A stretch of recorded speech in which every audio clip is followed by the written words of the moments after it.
आज मैं आपको एक ऐसी दास्तान सुनाने जा रहा हूं जो न सिर्फ दिल को छूती है बल्कि रूह तक को सुकून देती है। बहुत वक्त पहले की बात है। एक गांव में एक गरीब मछुआरा रहा करता था जिसका नाम सलीम था।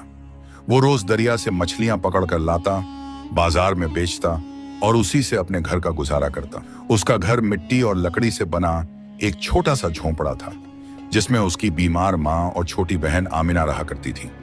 सलीम मेहनती था मगर किस्मत उससे मेहरबान नहीं थी। फिर भी उसके दिल में शिकायत नहीं थी।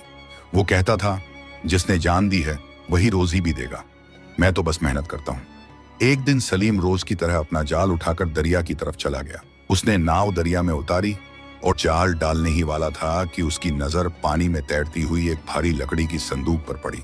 पहले तो उसने ध्यान नहीं दिया, लेकिन जब वो संदूक उसके पास तक आ गया तो सलीम ने उसे खींचकर अपनी नाव में रख लिया। संदूक भीगा हुआ था और काफी भारी भी। काफी सोच विचार के बाद सलीम ने जब उसका ढक्कन खोला तो उसके होश उड़ गए। संदूक के अंदर एक 9 साल की बच्ची बेसुध पड़ी थी। उसका चेहरा पीला पड़ गया था, बाल भीगे हुए थे और जिस्म ठंड से कांप रहा था। सांस चल रही थी लेकिन होश नहीं था। उसके कपड़े साफ और कीमती थे जिससे साफ पता चलता था कि वो किसी अमीर घर की बेटी थी।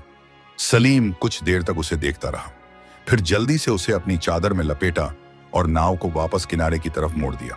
अब उसका मकसद मछलियां पकड़ना नहीं था बल्कि उस मासूम जान को बचाना था। वो सोच में डूबा था, ये बच्ची कौन है, इसे यहाँ किसने छोड़ा और अब मैं क्या करूं। मगर इतना कि अब वो इसे अकेला नहीं छोड़ सकता था। जो भी हो, अब यह जिम्मेदारी उसी की थी। सलीम की नाव दरिया के किनारे लग चुकी थी। वो बहुत एहतियात से उस बेहोश बच्ची को उठाकर अपने घर की ओर ले गया। रास्ते में किसी से कुछ नहीं कहा। उसकी चाल तेज थी, चेहरा परेशान, मगर आंखों में एक अजीब सी जिम्मेदारी चमक रही थी।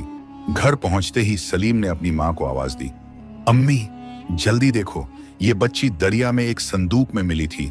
सांस चल रही है लेकिन होश नहीं है। सलीम की मां, जो खुद बिस्तर से उठने में लाचार थीं, घबरा गईं। उन्होंने कांपते हुए हाथों से बच्ची के माथे को छुआ। बुखार है, ठंड से जिस्म जम गया है, जल्दी आग जला बेटा। सलीम ने बिना वक्त गंवाए अलाव जलाया, बच्ची के कपड़े बदलकर उसे गर्म कपड़े पहनाए और जरा सा पानी उसके होंठों पर डाला। कुछ ही घंटों बाद बच्ची ने हल्के से आंखें खोली लेकिन कुछ बोल नहीं सकी। आंखों में खौफ था, बहुत गहरा और बहुत पुराना। उसने इधर उधर देखा लेकिन कुछ समझ नहीं पाई। सलीम ने नरमी से पूछा, बेटी नाम क्या है तुम्हारा? बच्ची ने कुछ नहीं कहा, सिर्फ सिर झुका लिया और धीरे धीरे आंखें बंद कर ली।